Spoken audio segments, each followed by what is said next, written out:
It's Mailbag Day, Tuesday. This is the day we don't have to do any work, buddy. It feels like work still. It does feel like work. It is nice, though, to just roll through all the comments and pick and choose and go like that instead of needing to do all the show preps. So, honestly, this is the one show, the Mailbag is the one show that we do weekly that you, the listener, are doing the heavy lifting, and it is appreciated. Really have had a pile of comments in the last week, especially on our new show, Long Toss, that we did the inaugural episode on Sunday. We had a couple of really cool guests. Joel from Hey Commie on TikTok, Craig Ballard, Sean from Jays on the Couch, Taylor Susato from the Blue Jays. Some of you may have heard of that team. It was a really fun little round table, if you will, and we're going to be doing that every single Sunday, so we'll get to some of those comments. Of course, you can reach out to us on Twitter at Walk Off Podcast, on Instagram, the Walk Off Podcast. Send us a DM if you have any comments or questions, and we also comb through YouTube. And if you're listening audio-wise, our numbers continue to raise on the podcast side of things, so we really appreciate everyone who has taken the time to subscribe. It makes a big difference. Absolutely. All right, buddy. All the housekeeping's done. Let's get into it. Housekeeping's done. We've got quite the mixed bag of comments and letters to get through today. I know a couple weeks ago we revealed a detail of how comments get read on here, and it was a hashtag mailbag system that I was using. Yeah. I've picked up on a few more details that I think subconsciously affect whether or not a comment will catch my eye.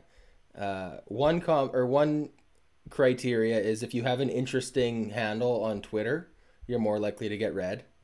Yes. Also, obviously, hashtag mailbag in your own comment yourself helps. And then lastly, it seems like if your first name is either Adam or Scott, there's a higher frequency of you ending up in the mailbag. So congratulations to all the Scotts and Adams, or fake Scotts and Adams, who figured that one out. But let's dive in. We're subconsciously playing favorites, and now it's conscious. And now it's conscious and very much active. So let's jump to our first comment. This is not from Scott. This is from Derek Bona, or Bona, on YouTube. Commented on our episode 1 of the Long Toss and said, "I love this series. Keep it up." So episode 1 was about 2 hours long. We also took about a 20-minute, I don't want to call it a highlight because that sounds too confident in what it was, but it was 20 minutes of focused conversation about robo-umps, and we put that up on YouTube as well. So I don't know what the best format of the show is going forward, but like anything, it's going to take some time to find its legs. So we'll figure it out. The next comment comes from Scott McCutcheon on YouTube. Says, and this is a comment on episode 1 of the Long Toss, Taylor Susato looked uncomfortable at times, understandably, but I loved this. We had a lot of talking Yeah, the Randall points. Grishuk stuff, he definitely took a back seat on. It was so funny that comment comes out of like, should we move Randall Grishuk? And he's like, and I'm out. And I'll just mute my mic and watch the football game. So, yeah. No, it was a good time. This Sunday for episode 2, we've got Taylor's buddy and also Toronto Blue Jays pitcher, friend of the show, Kirby Sneed, joining us for the panel. Yeah. So it'll be a good time. If you're, I guess, listening to this or watching this, comment on this episode of the Mailbag and let us know some of your favorite baseball content creators that you'd like us to I guess invite on for a future episode of Long Toss. So absolutely, and that's a great idea, and that's what this Long Toss, the idea behind it is to push out and give a platform to all of these great Blue Jays and baseball content creators, the broadcasters that we've brought on, and the ball players that we've talked to, and kind of bring everyone together and really flush out some of these topics. Absolutely. And we are live for that show on Sunday nights at 6 Eastern. I think one goal for us that we do know that we'd like it to become more of as the show goes on is we would like to interact with the the listeners in the live chat, I guess, more. So we had about 20 people tuned in for the first episode, but we didn't have a lot of direct comments from the live chat. We do have someone watching the live chat for us, and they're kind of keeping track of all the comments. So that is his whole job, is to pull comments out of the live chat and then bring it into the show. So please, if you're free on a Sunday night and you got nothing else to do while you're cooking dinner, or doing the dishes, or whatever, and pop you're it craving on. baseball. And we're still going, baby. We're still we going. probably shouldn't be. We're scraping the bottom of the barrel for what to talk about, but we're still going. Yeah. Well, I mean, we did launch the walk-off during the pandemic, before that shortened season got started. So what better time to add a new show to our schedule than in the middle of a lockout, right? Yeah. All right. Timing. We're comedians, but we don't use it for this show at all. Absolutely. All right. So next one from YouTube. This is a feisty one, and this is from Adam. So Adam Carter on YouTube says, Joe Siddle is the worst. His nickname should be Captain Obvious. Very clever, by the way. His insight is so boring. Also, it's been decades since he was in the MLB. And when he was, it was only for a handful of games. Yet he talks like he was Babe Ruth. I'd like to see him replaced with someone who's played in the last 15 years or less. And for multiple years. Matt Stairs would be a great fit, or Pat Henkin. Where do we start with that response to that? You can't please everybody is the truth. And I mean, obviously, Joe Siddle has a lot of fans, and we had nothing but positive comments for the most part when we sat down and chatted with him. Everyone seemed to quite enjoy it. This was a guy who didn't, and that is totally fair. I disagree. I never got the vibe from Joe that he was full of himself, or that he was egotistical, or thought that he was Babe Ruth by any means, in my opinion. In fact, he seemed very humble about his career. And his one career home run. His one career home run and his 169 career batting average. Like, he brought all this stuff up himself. So, I don't know. We've heard this countless times, but the best players don't always make the best coaches. And I think the same goes for the analytics side of things and sports broadcasting. Barry Bonds was a great hitter. Sorry to bring up Barry Bonds again. He was a great hitter. He was a terrible hitting coach. Same with Mark McGwire. Mm-hmm. They can't articulate how to hit the ball well. They just are gifted, and they just did it. They just hit the ball well, right? They can't teach someone how to pick up the seams and make a split-second assessment of where the ball's going to be and timing and everything like this, right? So as far as Joe Siddle not being Babe Ruth, so that disqualifies him from being a analyst for the Blue Jays broadcast. I'm not too concerned about having too short of a career to be qualified. One thing Adam did say that I do agree with is Matt Stairs is awesome. I always love listening to him on the Phillies broadcast. He's in Philadelphia doing a lot of their color stuff when they're broadcasting games. Pat Henkin, friend of the show, he came on and his interview was fantastic with us. Love Pat Henkin. I've got nothing bad to say about the guys he's bringing up that he'd rather see as analysts. But I like Joe Siddle. Personally, I think he does a great job. But again, we'll move on, but I will end it with, you can't please everyone all the time. Okay, we'll move on, but I will end it with, after the Joe Siddle interview, I got a text from my mother who said, great job on the Joe Siddle interview. She never texts me about the podcast. So I'm just saying, I think that speaks for itself. Okay. Yeah. All right. Now let's move on to another Scott comment. Okay. This wasn't planned. This is Scott Carter. Is this Adam Carter's brother? Anyways, two Carters. This one's Scott. Strong feelings about robo-umps from Scott. Robo-umps should have been used 15 years ago when the tech was first available. The argument that they are not accurate shows a vast misunderstanding of the level of technology in the current world. We currently track the precise location of baseball-sized objects in orbit. The human argument is also not valid. Should track and field go back to being a guy standing at the finish line to see who wins? It is mandatory for the credibility of the sport that it is provable to be fair. Baseball has had major corruption problems over and over. Do not think for one moment that umpires have not fixed games over the years. Some of the arguments you gave against progress is the very reason that it is necessary. It's a good comment. Yeah. He had some really good stuff there. I mean, you brought this up before we hit record, but MLB isn't NASA, right? Like, Yes, it thank is you. true. Like, Thank you. yeah, they're using satellites and stuff to follow things the size of a baseball in space, but MLB isn't. Major League Baseball is not.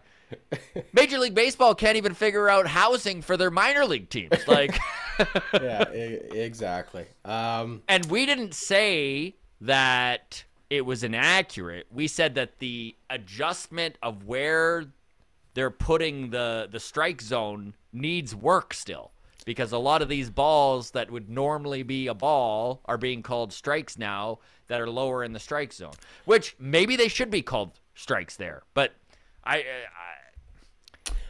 don't know. I'm being an old man. No. I hate the idea of robo-umps, and I don't know why. I do want to add one thing about the Yes. inaccuracy comment. I want to clarify something.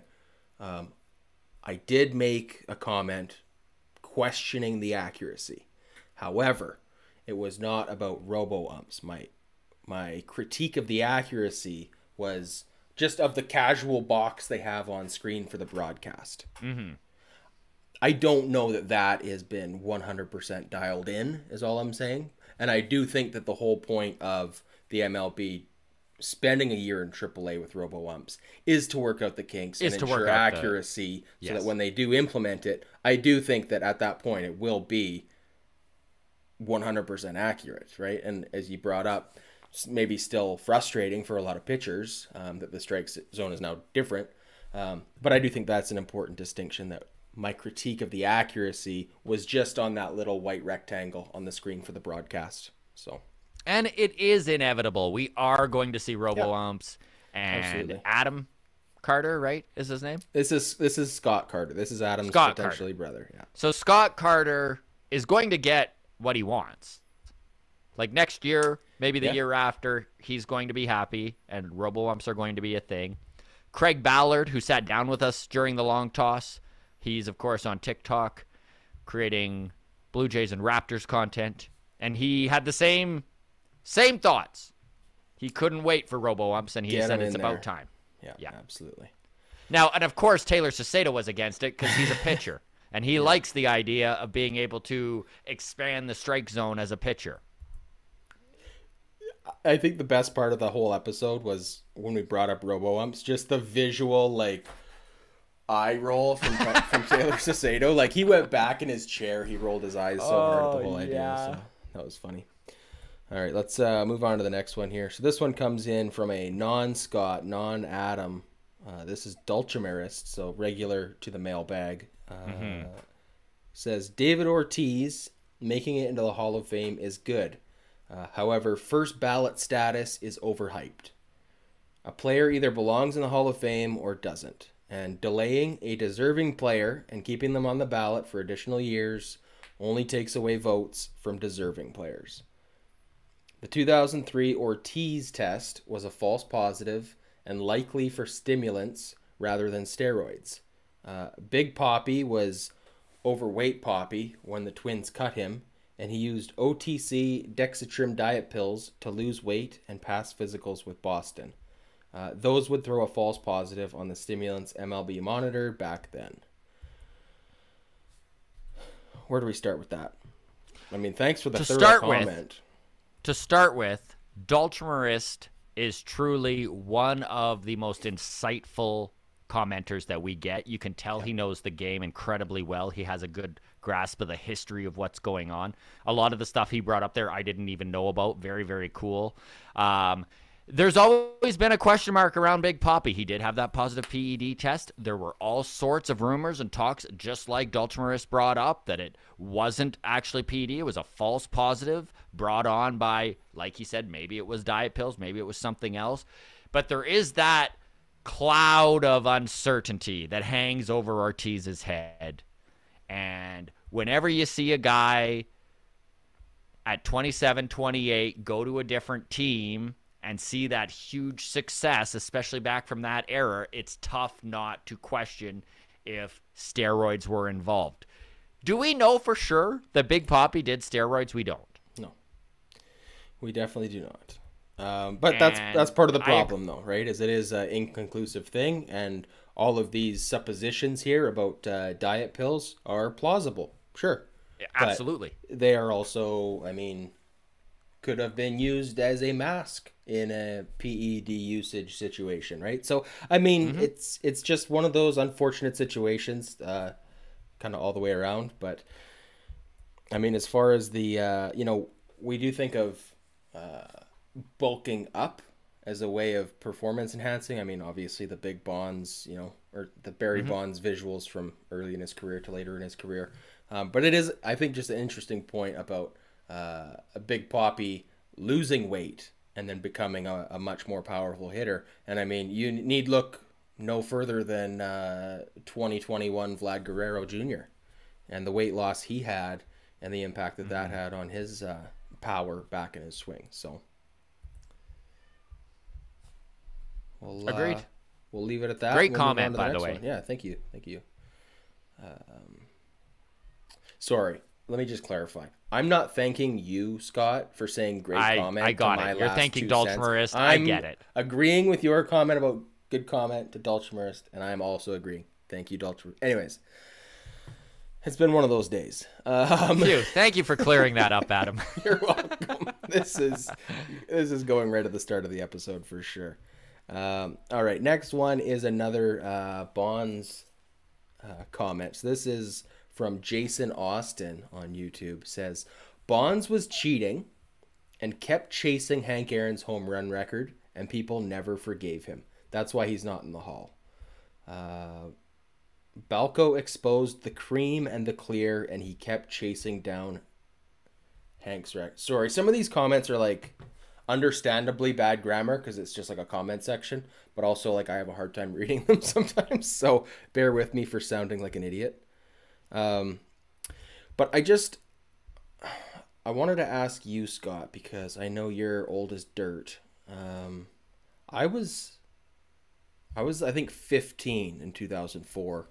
So when that was all going on, I wasn't exactly like paying attention to the political climate of steroid use in America, right?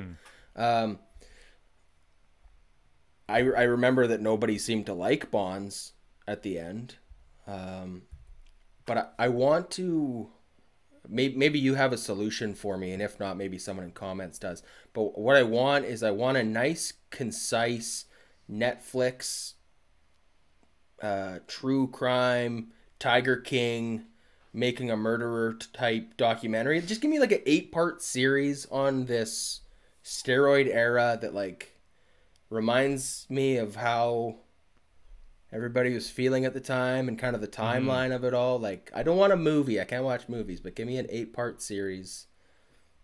And I would love that. Wouldn't that be great? It's actually kind of crazy. It hasn't been done yet, but the truth is that baseball has probably done everything in its power to prevent that from happening. That's probably pretty true. It's a really good comment because Barry Bonds, and lots of you probably remember this, he did get busted for steroids in 2004. And they cracked down on him, and very much like, who was it that, who's the commenter here? This is from Jason Austin. Yeah, so Jason makes a really good point that after he got busted, Bonds didn't just say, okay, I've got my 703 home runs. I had that amazing 2004 year that broke all the records. I'm retiring. Instead, he continued, like he brought up, to chase down Hank Aaron's record. And everyone knows Hank Aaron obviously wasn't on steroids. It wasn't even a thing at the time. And Barry Bonds, I guess there's like this hatred for him because of it, you know, because he didn't get out when people probably thought he should have. Like, they didn't wish that the all-time home run record holder to be a guy that was tainted. They wanted this pure image of baseball, which is what Hank Aaron was. And Barry refused. Yeah, he just refused. And he continued to make a big deal about it, right? He continued to come out in the media and say things like, I am going to break his record. I am chasing this down. This is my goal. I will retire once I do it, right? And everyone's like, just retire. Like, well, yeah, and so here's an interesting kind of, I don't even want to get into that yet. Maybe we should just save the A-Rod comparisons for Friday's show or something. But yeah, so here's the quick breakdown of Bonds' stats. 2004, I mean, he'd already had his big 73 home run season in 2001, but continued to win MVP after MVP. 46 home runs, 45 home runs, 45 home runs. 2004 was when they kind of caught his trainer on secret recording admitting that Barry Bonds was using steroids. So that was kind of the smoking gun moment for Barry Bonds at the end of the 2004 season.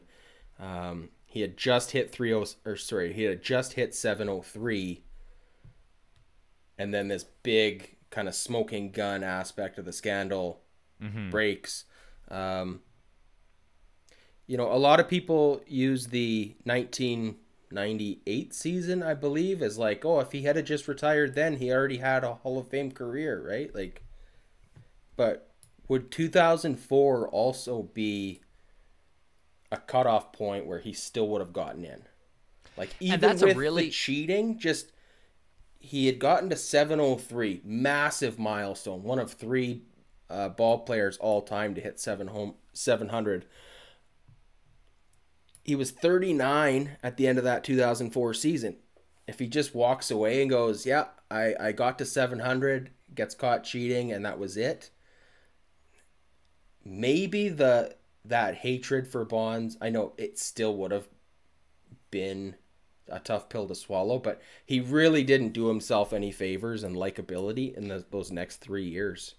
It's such an interesting question to chat about, is where Barry Bonds would have drawn the line that would have been all right. And maybe not breaking Hank Aaron's record is that line.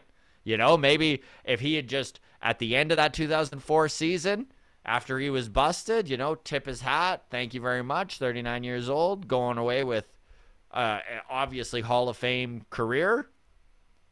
Who knows? Maybe, you know, what did he end with? 66%? He needed 75? Maybe it would have been that extra 9%. Let's just move on from Barry. We spent enough time on Barry. Let's transfer now to our Discord. Thanks, by the way, Jason, for that good comment. Some good points there. So in Discord now, which, by the way, if you haven't joined our Discord, join our Discord. It is free and open still. There should be a link to it in the show notes. So in Discord, Mustard Tiger, great name, by the way, says, I feel like I'm constantly trying to find excuses for the Jays to not make a costly splash to finish out this offseason. I'm worried that would mean we won't have the ability to lock up Vlad and Bo, or potentially depleting our farm system to the point where we don't have quality pieces left to fill holes left.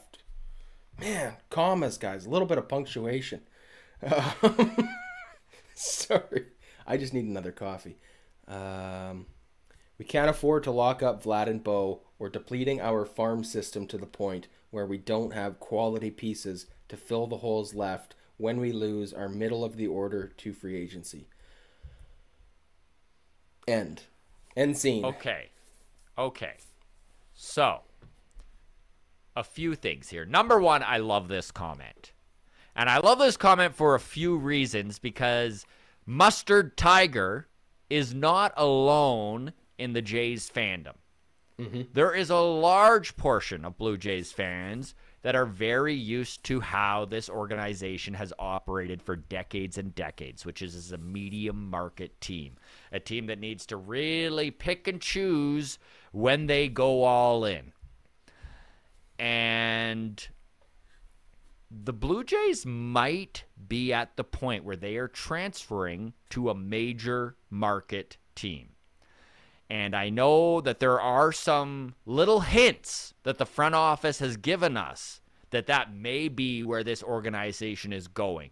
They may become a team that is maybe not a luxury tax spending team, but I don't think it's out of the question to think the Toronto Blue Jays can afford to spend $200 million on salary in 2022 or 2023 going forward.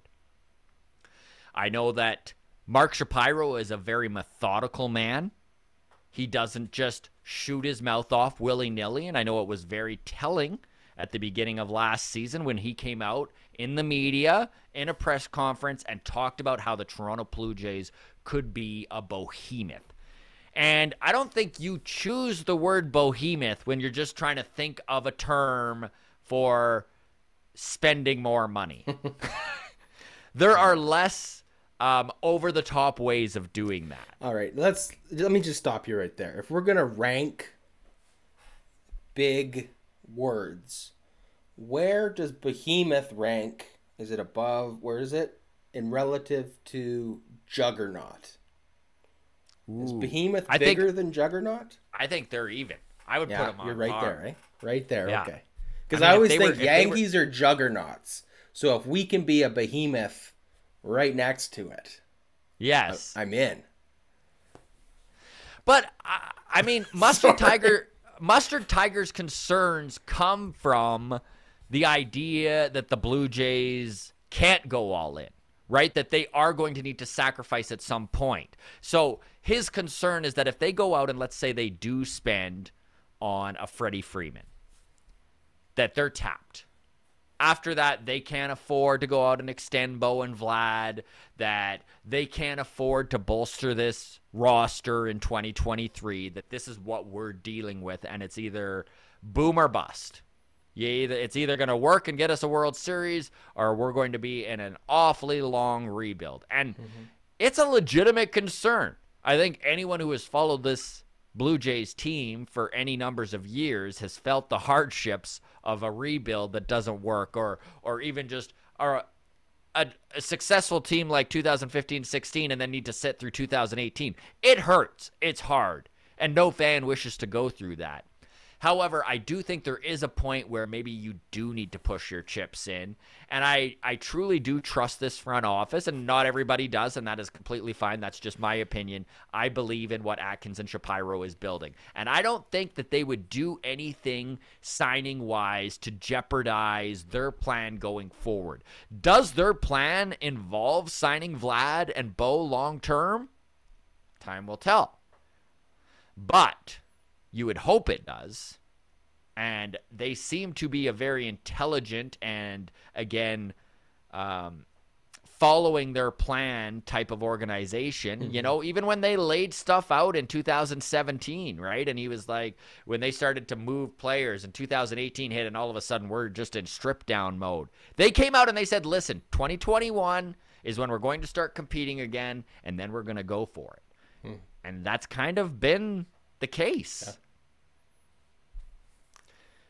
But I love that Mustard Tiger was even like, I keep talking myself out of it. Because you do, as a fan, right? You get excited and you're like, oh, but what about the consequences? Yeah, I know. It is really easy to get excited about, oh, Freddie Freeman sounds great. Oh, Jose Ramirez. Yeah, why not? Throw one of those on there. But we do have some big contracts that we're going to have to cash here. And they're going to be here before we know it, so. And I think a lot of people remember having aging stars from 2015 and 16 and being all in on Jose Bautista. I remember the press conference at the end of 2016, and everyone was like, absolutely, you signed this man to $150 million, 6-year contract. And legitimately, thank goodness they didn't. So I get the trepidation and the questioning that Mustard Tiger's going through. I can't believe I keep using the term Mustard Tiger so much.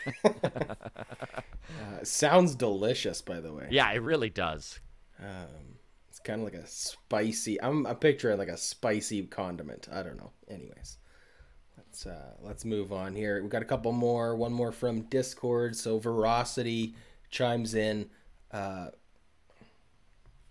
What is this? The Canadian men's national team just beat the U.S. Top of the CONCACAF table by a wide margin. LFG. Okay, our Discord has turned into a soccer thread now, Scott. This is where we are at in the lockout, everybody, is World Cup, baby. World Canada, Cup. Qatar, let's do it. I mean, yeah, no, kudos I've to the been Canadian following men's it. team. No, I know you went to that game in Edmonton there. I think it was against Mexico in December, right? So yeah. No, I'm not a You're big not in soccer yet. guy, You're not but that I mean, hard up yet. I am patriotic, so I'm like, I don't know, when the World Cup starts, if Canada is in there and going for it, I'll wear a Canadian jersey and cheer for my team. Absolutely. Side note from there, just in terms of international sports, the Olympics are about to start. I forgot they were still happening after the NHL said NHL hockey players weren't going to go play. I don't know. I just, in my head, I was like, oh, there's no Olympics anymore. But of course, they're still happening. So, go Canada. My three, let me ask you this. What are your three winter sports that, like, you'll, or do you even care? Are you an Olympic guy at all? Yeah. I would definitely have watched if the hockey was in, but see, I'll wake up at 6 a.m. or at 4 a.m. to like watch certain events. I really love skeleton because it just reminds me of like Crazy Carpets. Do you have Crazy Carpets as a kid? Do you have those? Oh, of course. Oh, okay. I don't know. We're from like different parts of Canada, so I don't know if they had Crazy Carpets. And okay, cool. I have a 5-minute joke on Crazy Carpets. Okay, that's great. Sounds good. So Crazy Carpets. I always wanted a GT racer, right? Like that's what you want at the sledding hill as a GT racer, and the poor kids, me included, had to show up with the Crazy Carpet. All right. Well, okay. So skeleton, I'll watch. Men's hockey, women's hockey. I include those in the same sport. Mm-hmm. And I quite enjoy the speed skating. Yeah, I don't speed skating. Especially the short ones when they're all together and like people are falling off. And yeah. All right, I'll give you that. But no, I do like curling as well at the Winter Olympics. Yeah, I enjoy watching curling. High level curling is really entertaining, and the way some of those guys and gals can just hook a rock into. Anyways, I'm getting way off. Man, is this lockout over yet or what? Anyways, last comment. Let's go here to Twitter. Great username here, a little bit of a pun. So the bringer of Jane 123, of course the Josh Donaldson reference there, bringer of rain, says we are entering the 3rd month of the lockout. Do you boys think spring training starts in 3 weeks as planned? Scott? Starting to not feel that way, eh, bud? I'm not confident. Especially the last couple days. I mean, I was just on Twitter before we started this thing, and Jeff Passan had a tweet, and he was saying that the meeting between the Major League Baseball Players Association and MLB is over. Very little progress was made. The on-time opening of spring training at this point is in grave danger, and frankly would take a miraculous deal coming together to rescue. A delay feels inevitable. And the more you follow these CBA negotiations between the MLBPA and the MLB, the more you realize that economically they are miles apart still.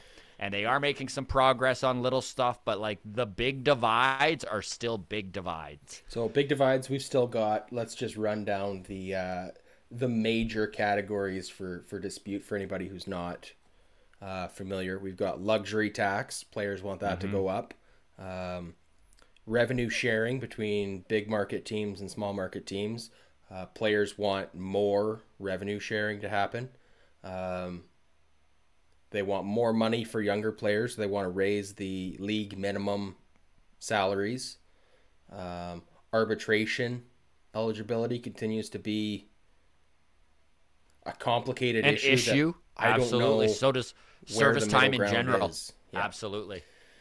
And then there's all those little tertiary things off to the side too, and a lot of egos at play, right? Like there's a lot of, we got to meet in the middle, but it's gonna take some very powerful people, I think, to redefine what the middle is, right? And I think now we're at the stalemate portion where kind of both sides have been like, this is what we want. And now it's a staring contest, right? It's like, who's going to flinch first, right? So I don't know, man. To answer at bringer of Jane 123's question, yeah, I'm starting to think that we're going to see a delay in the start of spring training, which obviously would lead to a delay in the start of that March 29th season opener. That's about it. All right. I mean, that's going to be our update for the MLB lockout pretty much every day until there's something real. But it is discouraging. Yeah. I know you mentioned the Jeff Passan tweet. It is discouraging that they had their meeting today and it was not productive. It did feel like they were making progress, and it is too bad to see that there is still such a wide divide. Yeah. I mean, the one thing I did want to bring up, and we'll leave the show with this, is that it's getting old seeing online all these people being like, the sport is dying anyways. Like, why are they doing this? The sport is not dying. Let's not be quite so dramatic, all right? Baseball actually was the healthiest it's been when it comes to TV viewership in 2021 than it has been in 15 years, all right? So there is optimism, and there's a reason for these two sides to get this shit done.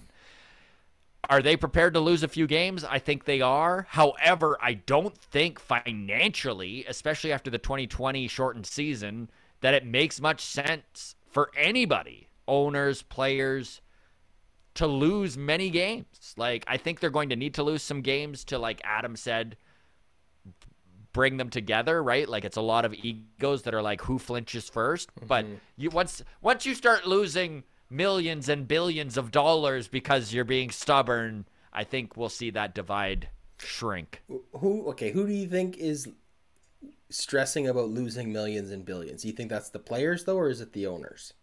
I think it's small market teams. Small market teams. I feel like tough to share revenue when you're not making any money. Yeah, but I mean, I think you still have like just the value of a franchise, like of owning a pro sports team, is just going to continue to go up and up and up. Like, if any one of those teams wanted to sell right now, they would make $1 trillion. Okay, not $1 trillion, but you know what I mean, right? Like, if anybody wanted out, a pile of money instantly, they're already super rich. So what difference does it really make? Anyways, let's get the hell out of here. That's enough of the lockout. So, thanks everybody for all your comments and questions. Scott, always a pleasure, my man. Yeah, thank you everybody for being so interactive. Walk Off. You can check us out on Instagram, the Walk Off Podcast, at Walk Off Podcast on Twitter. We have our account on TikTok. You can listen to us wherever you get your podcasts, and of course here on YouTube. Thank you so much, everybody, for tuning in. We will see you on Friday.